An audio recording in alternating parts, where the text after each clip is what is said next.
Welcome to kitchen diaries. ಇವತ್ತು ನಮ್ಮ kitchen ಡೈರಿಲಿ ಗ್ರೀನ್ ಚಿಕನ್ ಗ್ರೇವಿ ರೆಸಿಪಿನ ನಿಮಗೆ ಮಾಡಿ ತೋರಿಸ್ತಾ ಇದ್ದೀನಿ. ಅದು ಹೇಗೆ ಮಾಡೋದಂತ ಇವತ್ತಿನ ವಿಡಿಯೋದಲ್ಲಿ ನೋಡೋಣ.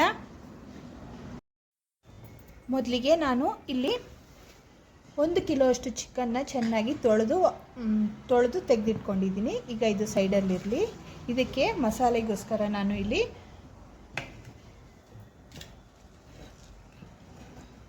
ನೋಡಿ 1-2 ಬೆಳ್ಳುಳ್ಳಿ ಸುಲಿದಿಟ್ಕೊಂಡಿದ್ದೀನಿ. ಹಾಗೆ ಒಂದು ಅರ್ಧ ಇಂಚಷ್ಟು ಶುಂಠಿ ಕ್ಲೀನ್ ಮಾಡಿ ಇಟ್ಕೊಂಡಿದ್ದೀನಿ. ಹಾಗೆ ಒಂದು 4 ಏಲಕ್ಕಿ ತೊಗೊಂಡಿದ್ದೀನಿ.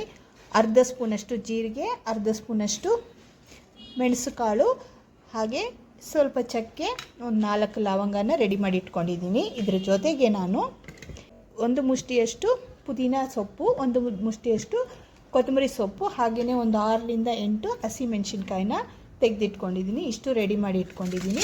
ಇದ್ರ ಜೊತೆಗೆ ಒಂದು ಮೀಡಿಯಮ್ ಸೈಜ್ ಈರುಳ್ಳಿ, ಒಂದು 3 ಈರುಳ್ಳಿನ ಸಣ್ಣದಾಗಿ ಹೆಚ್ಚಿಟ್ಕೊಂಡಿದ್ದೀನಿ. ಈಗ ಹೇಗೆ ಮಾಡೋದಂತ ನೋಡೋಣ. ಈಗ ಒಂದು ಮಿಕ್ಸಿ ಜಾರ್ ತೊಗೊಂಡಿದ್ದೀನಿ. ಅದಕ್ಕೆ ಇಲ್ಲಿ ನಾವು ತೆಗೆದಿಟ್ಟಿರೋ ಪುದೀನ ಮತ್ತು ಕೊತ್ತಂಬರಿ ಸೊಪ್ಪು, ಹಸಿಮೆಣಸಿನ್ಕಾಯಿನ ಮೊದಲಿಗೆ ಸೇರಿಸ್ಕೊಳ್ಳೋಣ. ಹಾಗೆಯೇ ಇಲ್ಲಿ ಮಸಾಲೆ ಪದಾರ್ಥಗಳು ತೆಗೆದಿಟ್ಕೊಂಡಿದ್ವಲ್ಲ, ಶುಂಠಿ, ಬೆಳ್ಳುಳ್ಳಿ, ಏಲಕ್ಕಿ, ಚಕ್ಕೆ, ಲವಂಗ, ಅದನ್ನೆಲ್ಲ ಸೇರಿಸ್ಕೊಳ್ಳೋಣ.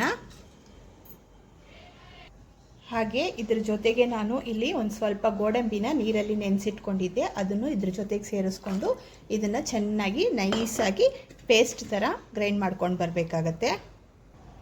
ನೋಡಿ, ಈಗ ನೈಸಾಗಿ ಗ್ರೈಂಡ್ ಮಾಡ್ಕೊಂಡು ಬಂದಿದ್ದೀನಿ. ಈ ಥರ ಇಷ್ಟು ಹದಕ್ಕೆ ನೀವು ನೈಸಾಗಿ ರೆಡಿ ಮಾಡ್ಕೋಬೇಕು. ಈಗ ಇದು ಸೈಡಲ್ಲಿರಲಿ. ಈಗ ನೋಡಿ, ಸ್ಟವ್ ಮೇಲೆ ಒಂದು ಕಡಾಯಿ ಇಟ್ಕೊಂಡಿದ್ದೀನಿ. ಅದಕ್ಕೆ ಸ್ವಲ್ಪ ಎಣ್ಣೆನ ಸೇರಿಸ್ಕೊಳ್ಳೋಣ. ಒಂದು 2 ಟೇಬಲ್ ಸ್ಪೂನಷ್ಟು ಎಣ್ಣೆನ ಸೇರಿಸ್ಕೊಳ್ಳೋಣ. ನೋಡಿ, ಈಗ ಎಣ್ಣೆ ಬಿಸಿಯಾಗಿದೆ. ಇಲ್ಲಿ ನಾನು ಕಟ್ ಮಾಡಿ ಇಟ್ಕೊಂಡಿದ್ನಲ್ಲ ಈರುಳ್ಳಿನ ಇದಕ್ಕೆ ಸೇರಿಸ್ಕೊಳ್ತಾ ಇದ್ದೀನಿ. ಈರುಳ್ಳಿ ಚೆನ್ನಾಗಿ ಫ್ರೈ ಆಗಬೇಕು.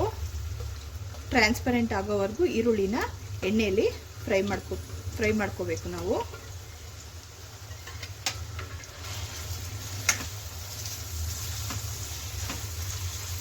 ನೋಡಿ, ಈರುಳ್ಳಿ ಈಗ ಟ್ರಾನ್ಸ್ಪರೆಂಟ್ ಆಗಿದೆ, ಕಾಣಿಸ್ತಿದೆಯಾ? ನೋಡಿ, ಈ ಹದಕ್ಕೆ ಈರುಳ್ಳಿನ ಚೆನ್ನಾಗಿ ನಾವು ಹುರ್ಕೋಬೇಕಾಗತ್ತೆ. ಈರುಳ್ಳಿ ಚೆನ್ನಾಗಿ ಫ್ರೈ ಆದಮೇಲೆ ನಾವಿಲ್ಲಿ ತೊಳೆದಿಟ್ಕೊಂಡಿರ್ತೀವಲ್ಲ ಚಿಕನ್ನ, ಇದಕ್ಕೆ ಈರುಳ್ಳಿಗೆ ಸೇರಿಸ್ಕೊಳ್ಳೋಣ.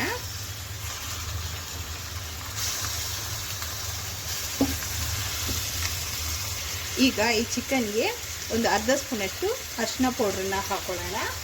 ಹಾಗೆಯೇ 1 ಸ್ಪೂನಷ್ಟು ಶುಂಠಿ ಬೆಳ್ಳುಳ್ಳಿ ಪೇಸ್ಟನ್ನು ಸೇರಿಸ್ಕೊಳ್ಳೋಣ. ಸೇರಿಸ್ಕೊಂಡು ಚೆನ್ನಾಗಿ ಮಿಕ್ಸ್ ಮಾಡ್ಕೊಳ್ಳೋಣ.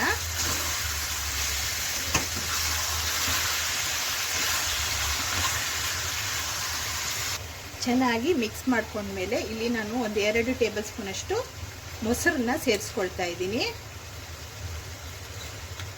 ಮೊಸರನ್ನ ಸೇರಿಸ್ಕೊಂಡು ಚೆನ್ನಾಗಿ ಮಿಕ್ಸ್ ಮಾಡ್ಕೋಬೇಕು.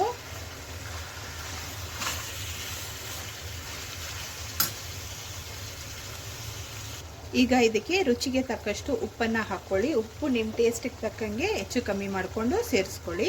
ಉಪ್ಪು ಹಾಕಿ ಮಿಕ್ಸ್ ಮಾಡಿದ್ಮೇಲೆ ಸ್ಟವ್ ಫ್ಲೇಮ್ನ ಲೋ ಮಾಡಿಕೊಂಡು ಒಂದು 10 ನಿಮಿಷಗಳ ಕಾಲ ಚಿಕನ್ನ ಬೇಯೋದಕ್ಕೆ ಬಿಡಬೇಕಾಗತ್ತೆ. ನೋಡಿ, ಚೆನ್ನಾಗಿ ಮಿಕ್ಸ್ ಮಾಡ್ಕೊಂಡಿದ್ದೀನಿ. ಈಗ ಒಂದು ಪ್ಲೇಟ್ ತಗೊಂಡು ಕ್ಲೋಸ್ ಮಾಡಿ ಸ್ಟವ್ ಫ್ಲೇಮ್ನ ಸಿಮ್ ಮಾಡಿ ಒಂದು 10 ನಿಮಿಷ ಹಾಗೇ ಚಿಕನ್ನ ಬೇಯಕ್ಕೆ ಬಿಡಬೇಕು. ನೋಡಿ, ಒಂದು 10 ನಿಮಿಷ ಆಗಿದೆ. ಈಗ ಓಪನ್ ಮಾಡಿ ನೋಡೋಣ.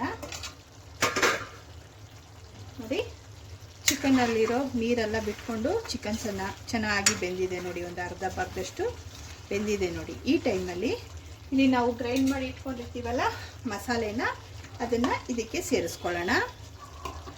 ಸೇರಿಸ್ಕೊಂಡು ಸ್ವಲ್ಪ ನೀರನ್ನು ಇದ್ರ ಜೊತೆಗೆ ಆ್ಯಡ್ ಮಾಡ್ಕೊಳ್ಳೋಣ.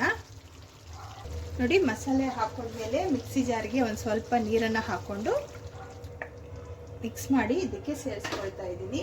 ಈಗ ಚೆನ್ನಾಗಿ ಮಿಕ್ಸ್ ಮಾಡೋಣ.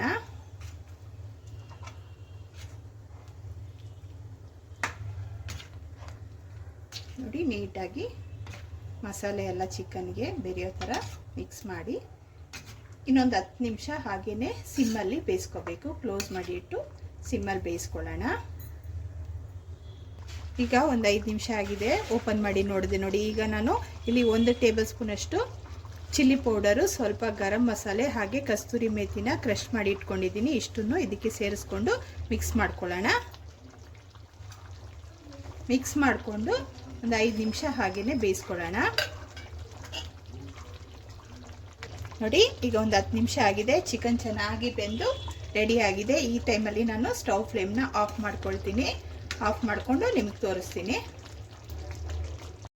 ನೋಡಿ, ಈಗ ನಾನು ಇದನ್ನು ಸರ್ವಿಂಗ್ ಬೌಲ್ಗೆ ಸರ್ವ್ ಮಾಡ್ಕೊಂಡಿದ್ದೀನಿ. ತುಂಬ ಟೇಸ್ಟ್ ಆಗಿದೆ. ಇದನ್ನು ಚಪಾತಿಗೆ, ದೋಸೆಗೆ, ಅನ್ನಕ್ಕೆ ಎಲ್ಲದಕ್ಕೂ ಸೈಡ್ ಡಿಶ್ ಆಗಿ ಮಾಡ್ಕೋಬೋದು. ತುಂಬಾ ಚೆನ್ನಾಗಿರುತ್ತೆ. ಈ ವಿಧದಲ್ಲಿ ಒಮ್ಮೆ ಈ ಥರ ನೀವು ಟ್ರೈ ಮಾಡಿ ನೋಡಿ ಚಿಕನ್ನ. ತುಂಬಾ ಟೇಸ್ಟ್ ಆಗಿರುತ್ತೆ. ಇವತ್ತಿನ ರೆಸಿಪಿ ಏನಾದರೂ ನಿಮ್ಗೆ ಇಷ್ಟವಾದರೆ ಲೈಕ್ ಮಾಡಿ, ಶೇರ್ ಮಾಡಿ ಮತ್ತು ಸಬ್ಸ್ಕ್ರೈಬ್ ಮಾಡೋದನ್ನು ಮರಿಬೇಡಿ.